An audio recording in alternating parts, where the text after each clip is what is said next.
whisper quietly. It helps her sleep, it seems. It's the quilt my mama gave to me the day I turned 16. Hi there. I'm so excited we're finally going to get started on this quilt that we've been planning, the Guiding Star. I wanted to show you that I was going to do it here on my regular sewing machine, which is quite involved, but I thought, well, maybe I'll use one of the other machines that we've been collecting and Jim has been working on, because I think it would be simpler, and to show you that we don't need a big fancy machine to do a quilt. So here we go. I'm going to let Jim give you a little intro on the little machine that we're going to use. Hello. We're looking at one of my little toys here. Like my wife, we've been collecting some of the older machines. I kind of like go back to the simpler days. But anyway, this is what's called a little Kenmore 3/4 size machine, 1030. The thing that's nice about these older machines, if you get to them, they're all metal. I mean, the top's metal, sides, the gears inside are metal. They're virtually built like an army tank. This one was made back in 1972, so it's been in service for 50 years. You know, so it does a good job. The thing about it, yes, it is a small machine, and one of the things that's nice is to have surface area to sew on. And this one's kind of neat because it actually has this part that pops out like this, and this here, which is also a storage place for extra feet and whatever. So you can fold that out, this down here, and now you've got a nice little surface area to work. It is a straight stitch machine, though it has the capability of doing zigzag and a couple other ones like blind stitches. But for the most part, you'll never use that on a quilt. You know, you're just basically going to be a single stitch. I don't know about a zigzag unless you want to do a nice little border all the way around, but that's something else. But anyway, this is a machine that Chiquita's going to be using to sew her project here, and I hope you enjoy it. Okay, we're ready to get started to actually start quilting or piecing first. Of course, I want to let you know that we're doing this pattern.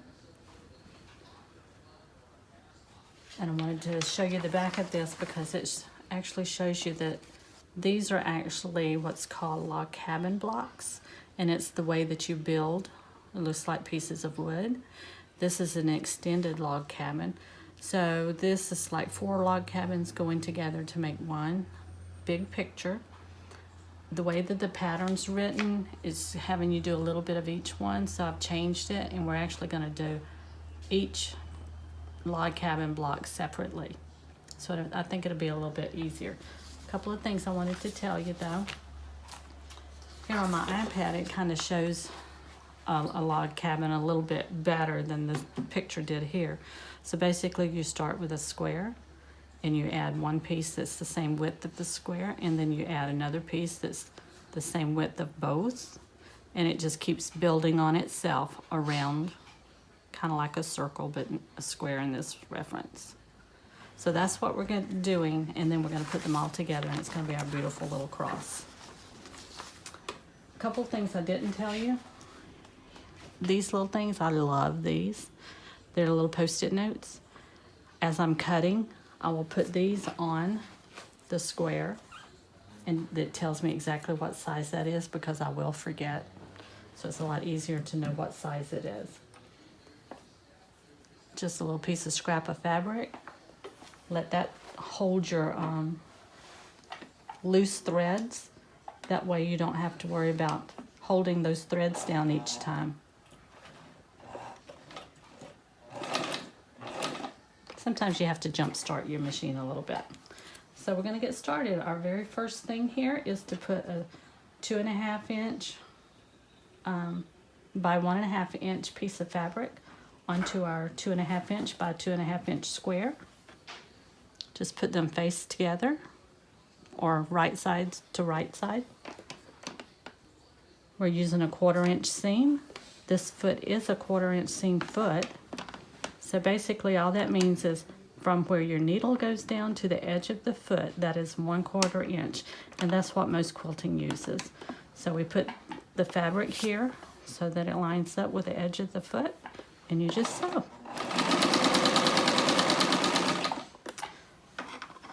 Unfortunately, since we're only doing one little thing each time, I'm having to cut this off, and then I'll bring it back around here so I don't have to grab that fabric or that thread each time. So there's our first seam.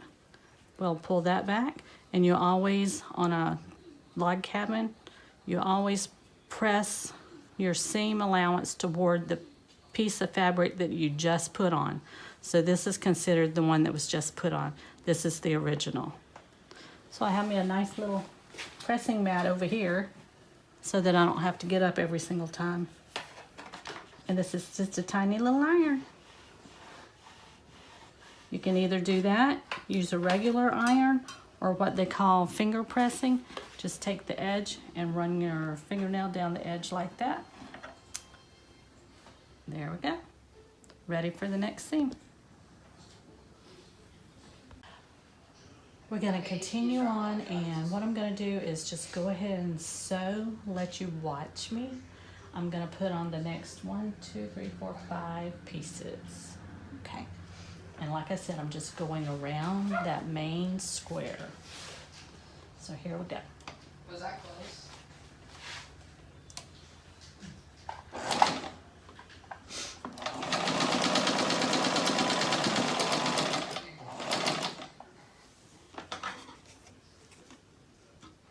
Like I said, you don't have to do this beginning and ending thing if you don't want to. It just keeps me from having to hold on to the thread each time. So I've sewed it on. I'm going to fold it back. I'm going to finger press it. Just make sure you don't stretch anything. So you can do that or press it, but if you press it, you get a nice crease. Are you using your worm husk?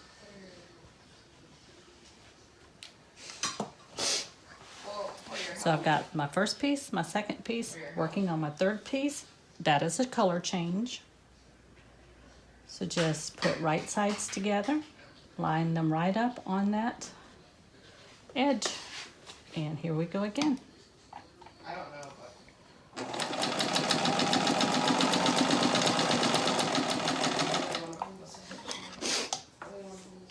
Sorry, I sneezed and now I got the sniffles.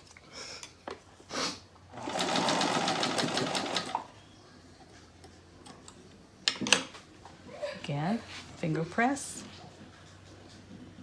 Seam is going toward the piece we just put on. Press it.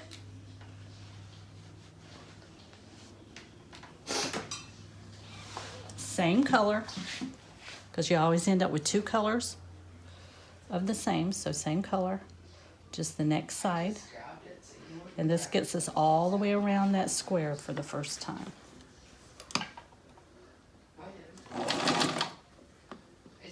You can always do just a couple of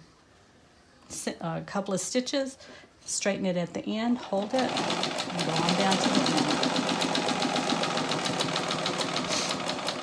If you notice, we're getting just a little bit bigger each time. Oops, I guess I need to put this back over.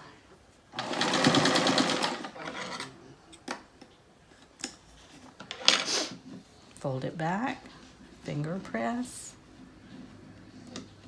Seams going toward the one I just put on. Press it. What? I didn't even shoot at you. And I'll show you something interesting whenever I get to the last pieces.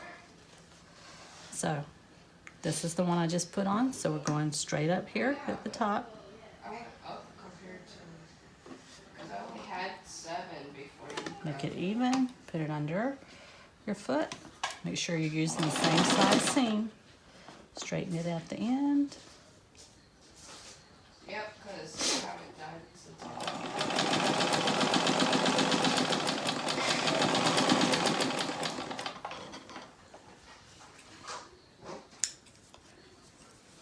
Wait, actually. Yeah, none dropped. probably not safe for me to do my scissors that way, so I'll have to correct myself. Fold it back, finger press. This one. This one.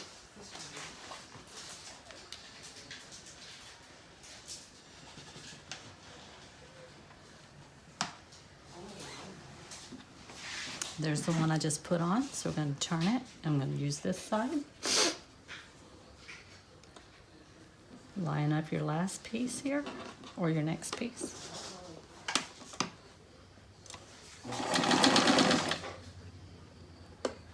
Crouching.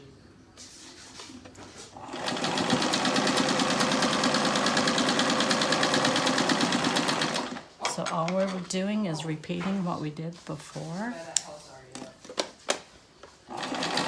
Oh, I just said I wasn't going to do that, and look, I did. That was a headshot. Finger press.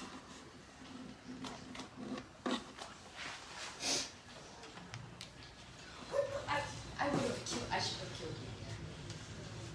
But you were out there, and I shot you. So this is what we have so far. And on the instructions, it's a little bit more than this one. Not quite there with this one. I just got to gather a few more pieces, and I'll be right back. Okay, I've got my next pieces ready to put on, and there's actually 2, 4, 6, 8, 10 more pieces to go on this block. So it should go pretty fast though. So here we go. We've got our light blue. We're gonna do exactly the same thing. 1/4 inch seam, Probably from and just going around that center block.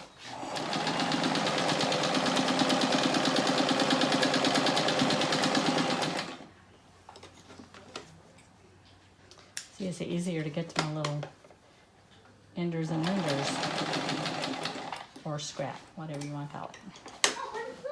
Finger press.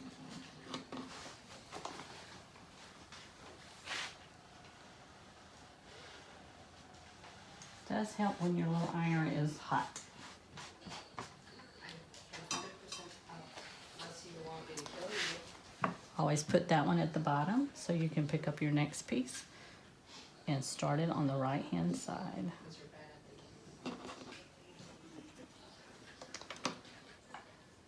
at Start Use it, all your- use reset all it. your, And just what I said, go straight down that seam.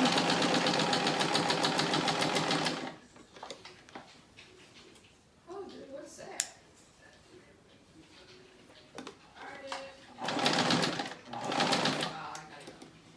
Always be careful though. I've been sewing for many, many years, so I'm not as scared of the needle. I know some people might be, so just be very careful when you sew because you can get yourself.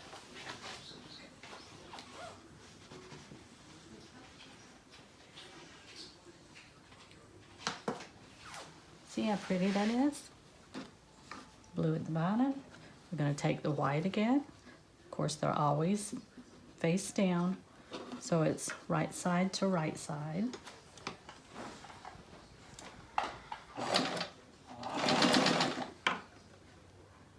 Just line it up at the bottom.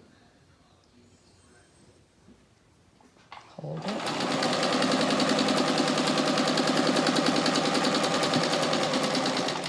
Just guide it down. Cut your little end off.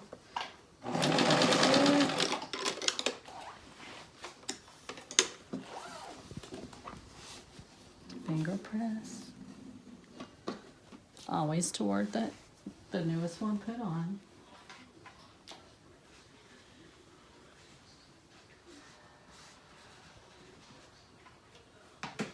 I know I keep saying the same thing, but this is how I learned when I was taught to do it.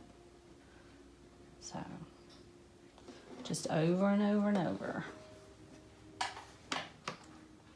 I have to tell you, I had some great teachers too. A lot of people ask me, why did I ever move to New York? Well, that's where I learned to do this. And I had some great teachers up there. Is it a girl? No, it's David.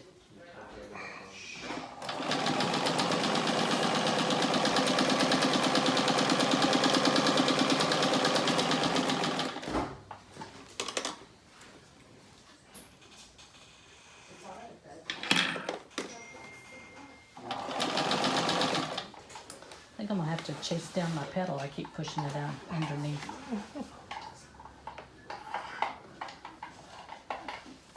I think I've really lost it this time. There we go.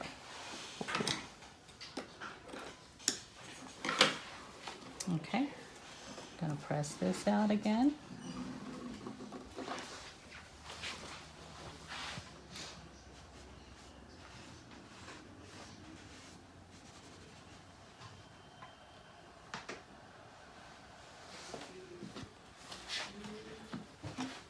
Now we're changing the color again.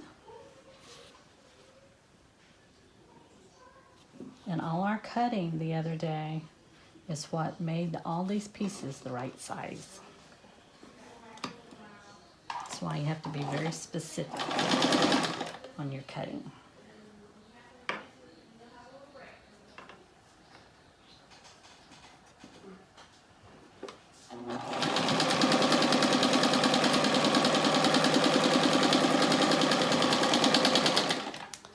When you're sewing like that, don't hold back on it. Just let the machine carry it. And you won't get any puckers as long as your thread is, the tension is right.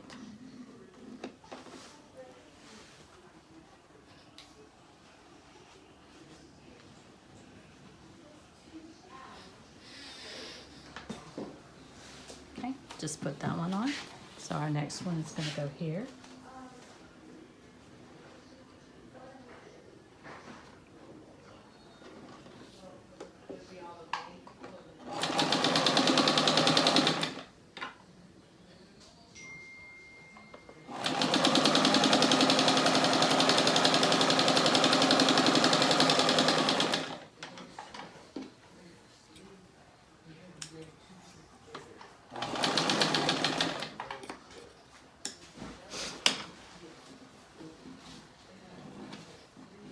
We're getting there. I have 4 more pieces to put on.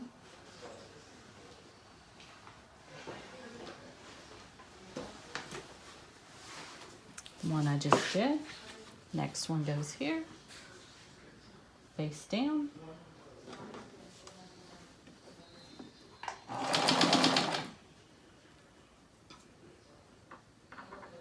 If you get them right on the edges together, at the end it should fit right in.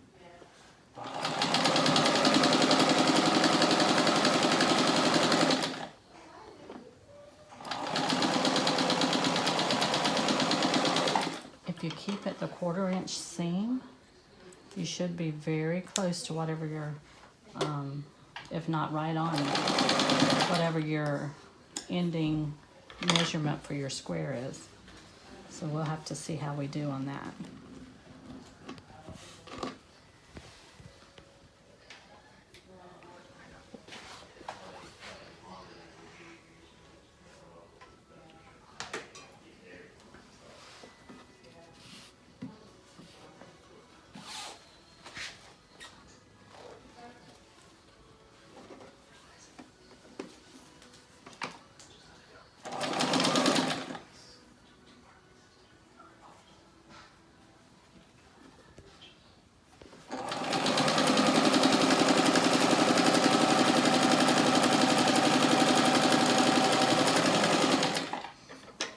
As you notice, it's getting bigger and bigger.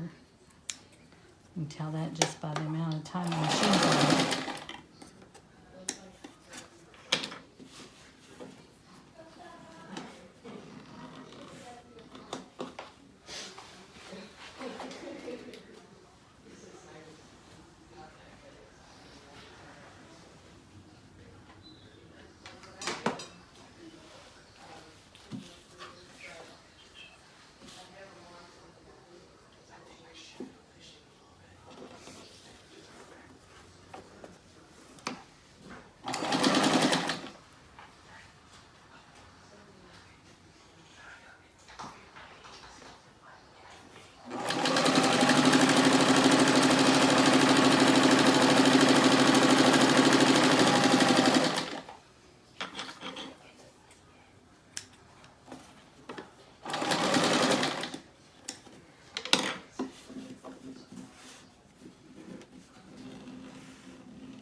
Okay, last piece, and then we'll measure it and make sure it's right.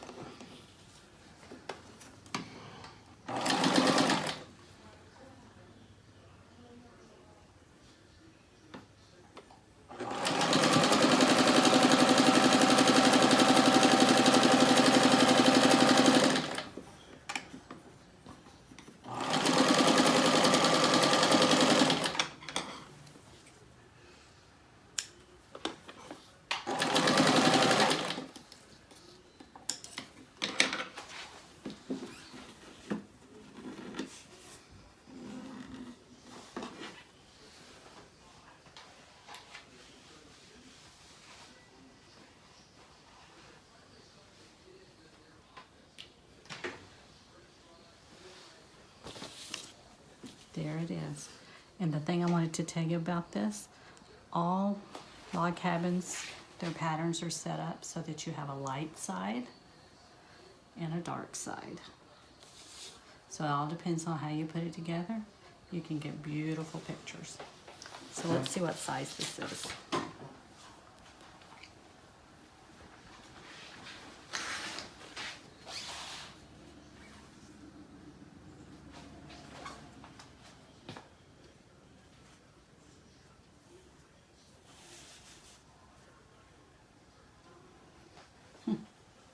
I'm not liking my board here. I thought it would come out right. 10.5. 10.5. Just what you want. Bye. We'll be back. Then whisper quietly, it helps her sleep. It seems it's the quilt my mama gave to me the day I turned 16.